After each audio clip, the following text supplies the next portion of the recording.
टाटा मोटर्सने आपली iconic Sierra SUV पुन्हा एकदा नव्या रूपात नव्या तंत्रज्ञानासह लॉन्च केली आहे। 2003 मध्ये टाटाने सिएराचं उत्पादन बंद केलं होतं आणि आता तब्बल 22 वर्षांनी सिएरा लॉन्च झाली आहे। आकर्षक डिझाइन, प्रीमियम फीचर्स आणि 3 पॉवर ट्रेन पर्यायांसह ही गाडी केवळ 11,49,000 रुपये किमतीमध्ये उपलब्ध होणार आहे।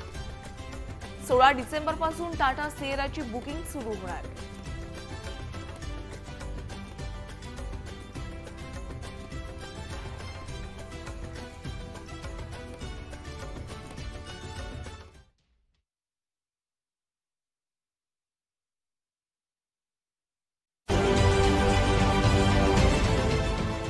देश विदेशातील प्रत्येक घडामोडींचे लाईव्ह अपडेट मिळवण्यासाठी आता साम टीव्हीच्या सर्व सोशल मीडिया प्लॅटफॉर्मला लाईक, फॉलो आणि सबस्क्राइब करा।